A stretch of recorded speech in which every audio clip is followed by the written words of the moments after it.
Hello everybody, in today's video I'm talking about the most commonly asked questions I get from people who are thinking of moving to Sedona, Arizona. So if you've ever thought of moving to Sedona or perhaps retiring in Sedona or maybe just buying a second home so that you could have a beautiful vacation spot, this video is for you. I'm going to go over the top frequently asked questions people ask when moving to Sedona, Arizona.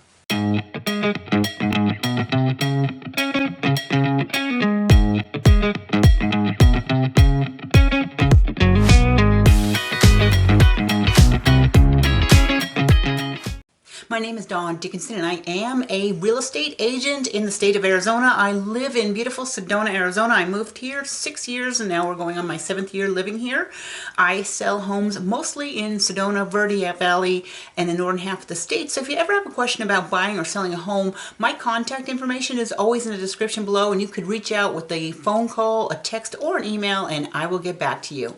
So probably the one question that I get asked the most often is, what is the cost of living like in Sedona? And I have to say, Sedona is a pretty expensive place to live. The cost of living is higher than the state on average, and by the whole country on average. It's probably 40% higher to live in Sedona than it is to live in the rest of the country, and that is on par with Scottsdale, Arizona. If you're coming from Arizona, you're probably very familiar with Scottsdale. Sedona cost of living is about on par with Scottsdale, about 40% higher than the rest of the state. And the reason for this is because of housing. Housing in Sedona is very expensive. The median list price, I just looked it up right now, and all of Sedona, which include, West Sedona within the city limits, and here in Village of Oak Creek, which I will get to a little bit later, the different subdivisions, the median list price for a home for sale in Sedona is $1.45 million. Now, if you go into West Sedona, within the city limits, it's higher than that. It's over $1.7 million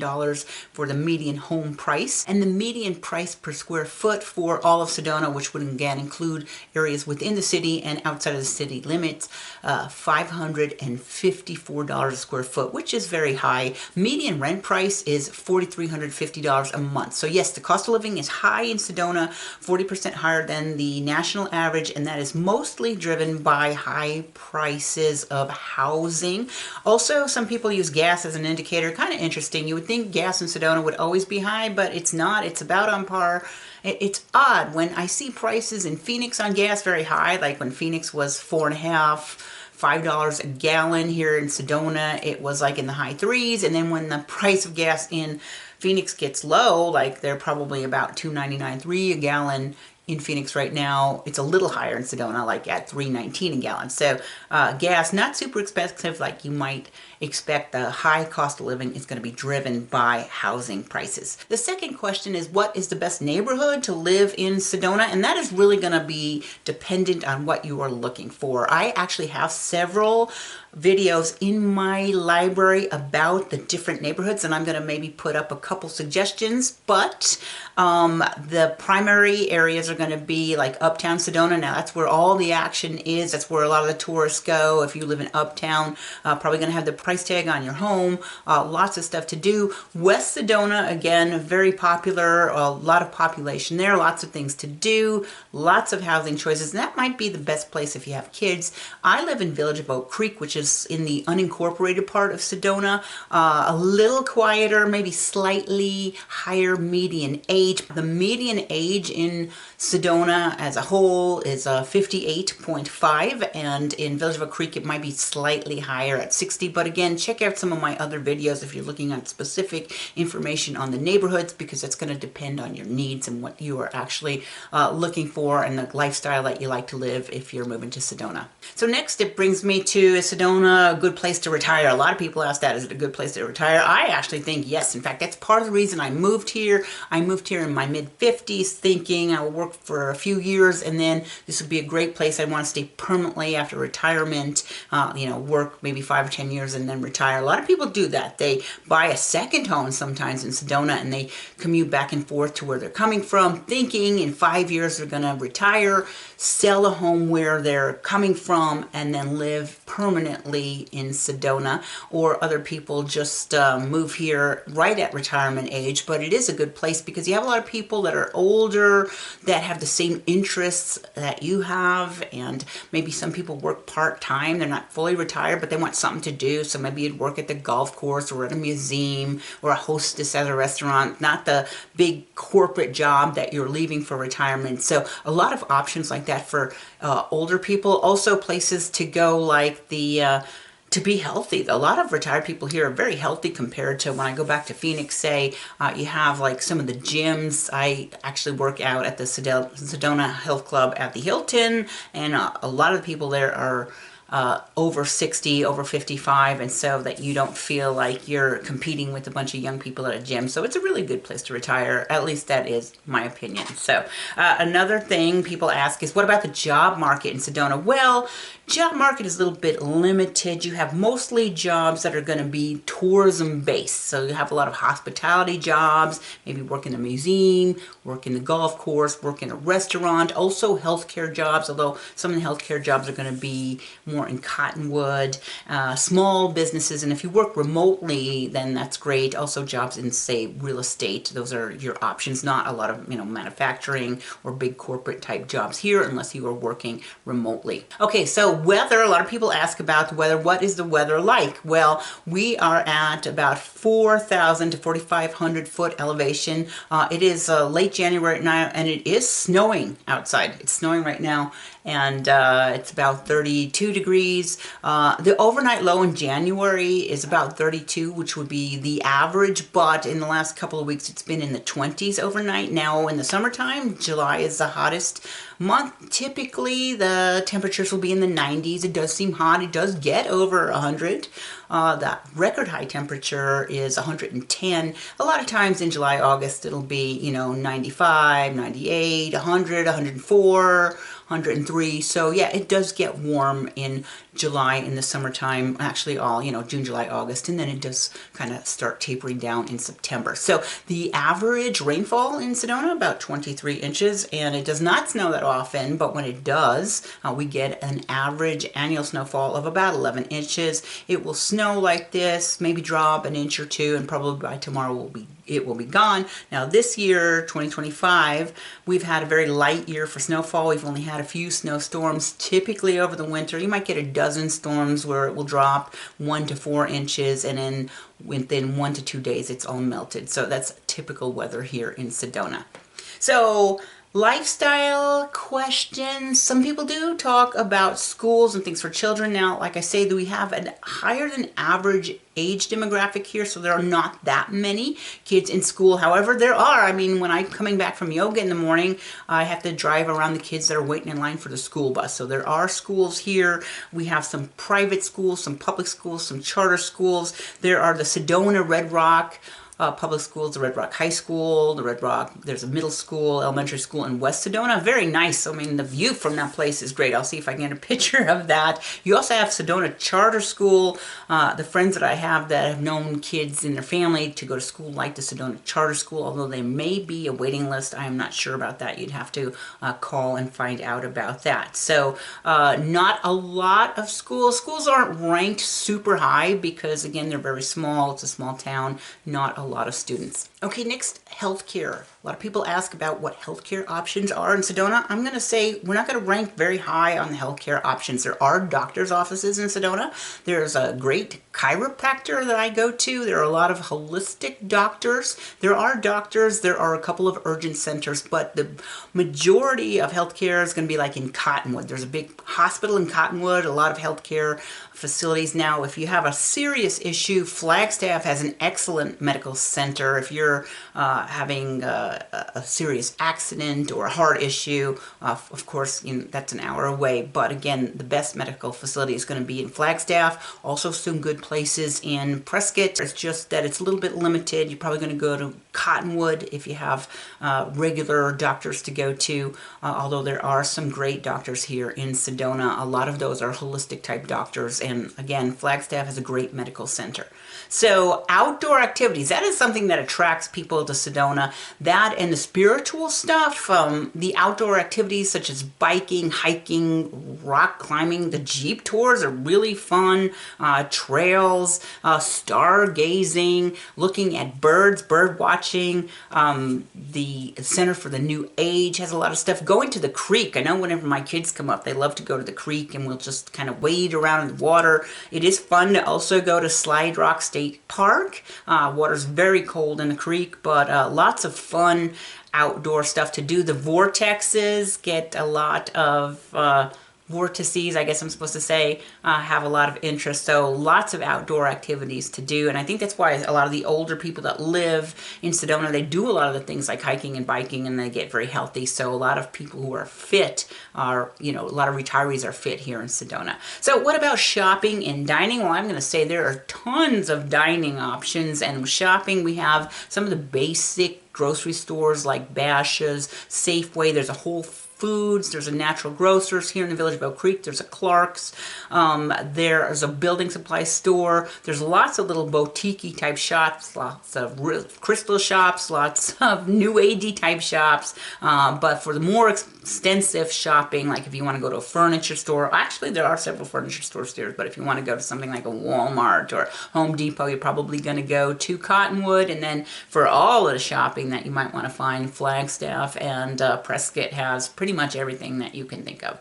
Now, when it comes to housing and real estate, some people ask for rentals, and I want to say it's a little bit hard to find a rental in Sedona, and when you do find them, they are quite expensive. Now, I don't do rentals, but what I could do is hook you up with some of the property management companies, and the reason I don't do rentals is it's just the property managers are going to have a better visibility to the available rentals. I'm not going to see anything like apartments or duplexes. I did rent for a year when I moved here. I got a duplex off apartments.com, which is a good source. And again, if you're interested in rental, you could email me. I could send you my list of property managers. I don't really do them myself, but it is kind of tricky to get a rental here in Sedona. Now, what about buying a home? Are you thinking about buying a home in Sedona? And I'd say actually it's a little bit easier, except realize the prices are going to be expensive. Probably for a single-family home, you won't find anything less than $600,000, although it is possible to find something between $600,000 and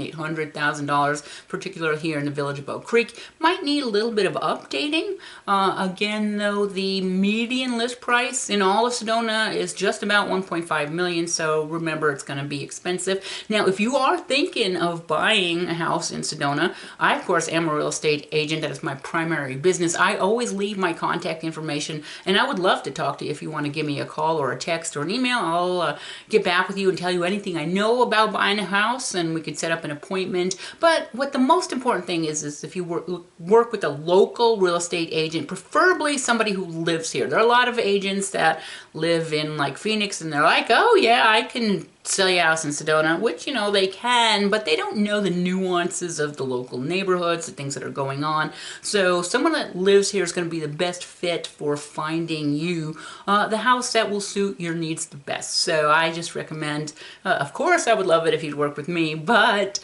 any local real estate agent that lives in the area, very important that you work with them.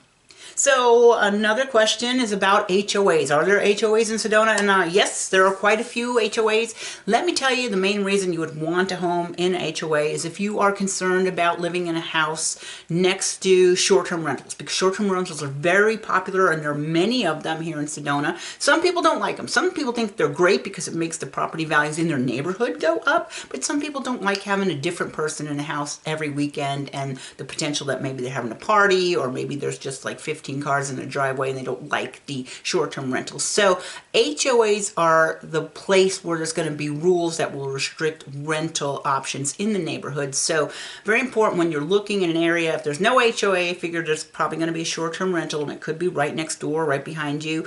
And if there is an HOA and you're thinking of buying, read the rules, because almost all of them will have rental restrictions. Sometimes it's just like 30 days, like here in the village where I live, you can rent your house, but it has to be 30-day minimum. And there there is a lot of demand for people who want to come for 1 to 2, 3 months and rent your house, so that might be an option. But that is the main thing about the HOA. If you're for them, if you're for against them, that's probably the biggest thing that they do to serve the homeowners in the area, is either restrict or don't restrict the short-term rentals.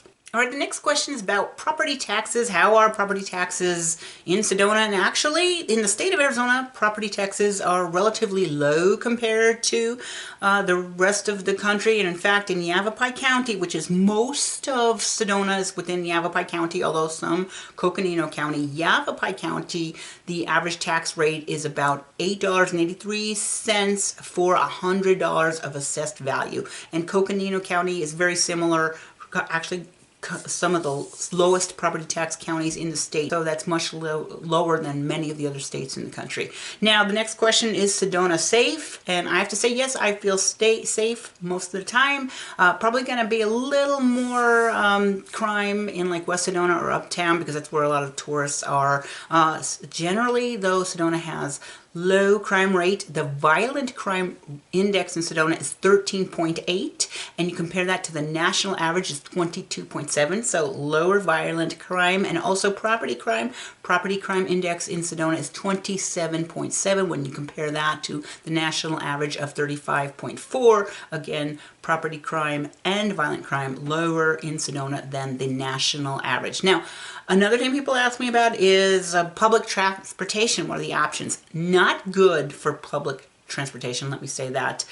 There are a couple of shuttles that'll go between Sedona and Cottonwood. A couple times I've asked, I had to get a car rental while my car was in the shop, and the people at the rental place said, oh, well, call this guy Joe and this guy Steve. Sometimes they will do like a mini Uber service. That's kind of like the Uber there. And then if you are trying to get back and forth between Phoenix and Sedona, there is a great transportation shuttle company, Groom, that will take you back and forth. Like, say, if you want to go to the airport, and I think they maybe have 8 to 12 shuttle runs during the day. And I think you also could get to Flagstaff that way. Don't quote me on it. But again, not a lot of public transportation, but there are some of the basics to get you between Sedona and Cottonwood, Sedona and Phoenix. So how bad is the traffic? That is a very commonly asked question. Traffic is bad in the tourist season, and when I say tourist season, March and April are very heavy tourists and tapers off during May, and then in the fall it picks up. Late September, October, very busy, and November, busy for tourists. Now, the biggest traffic is going to be if you're into Sedona and you're traveling on the 179 going north towards either West Sedona or Uptown. Past the chapel, it backs up quite a bit. And then once you're in West or going to Uptown, the traffic can be bad. If you're in West and now you're headed back either towards Uptown or you're going to go towards Y and go on the 179 to get to the freeway, that can be very congested. But again, during tourist season, it's very bad. Also, if you live here, you probably go early or late and you know about how to avoid the traffic. And then the other thing is most of the tourists aren't driving through the neighborhoods. It's just the main arteries into Sedona and the Y intersection, which is where it splits between West Sedona and Uptown. Those areas get very congested, and it's not all the time. It's just especially, it is very bad during tourist season. I have to say, very bad tourist season, but not all the time. So the last question is about short-term rentals. If I want to get a short-term rental, and I'm like, yeah, short-term rentals are everywhere. There are quite a few options. So go to the booking sites and you will find a short-term place to stay. I personally prefer the hotels because you have all the amenities and they're very nice, but there are many short-term rental options. And also if you're thinking of buying a home and thinking, oh, maybe it'll be seasonal and I'll stay here for 6 months and maybe I want to rent it out the other 6 months, you can do that. Again, check the HOA restrictions. And if you start asking me about vacancy rates and numbers and how much you can get, I'm going to say, I don't know. What I will do is I will refer you to a property manager that does short-term rentals. I know several very good companies, and if you email me, I could give you their information. You could always check out and say, hey, I've got this address, and what do you think I could get for it? What kind of vacancy rates? They will do an entire analysis on the home if you're thinking of buying, if you're thinking of making it a short-term rental or just keeping it part-time. Yeah, there are many of them. So that's all. Those are the most commonly asked questions about people moving to Sedona Sedona. My name is Dawn Dickinson. I am a licensed real estate agent and I sell primarily in Sedona, Verde Valley, because that's where I live. I sometimes sell in Phoenix, Flagstaff, and Prescott area. If you ever have a question about buying or selling a home, give me a call, text, or an email. I will get back to you. My contact information is always in the description below. Now, the channel is Living in Northern Arizona. I post videos every single week on this channel about one or two things, either real estate in general or living in the Northern Arizona towns. If you like the video, please do me a favor and give me a thumbs up. And if you like this type of content, please subscribe to the channel. Again, a lot of people find this very helpful if they're thinking of moving to Arizona, because I do post videos every single week. I hope you have a great week, and I hope to see you back here again on the channel next week.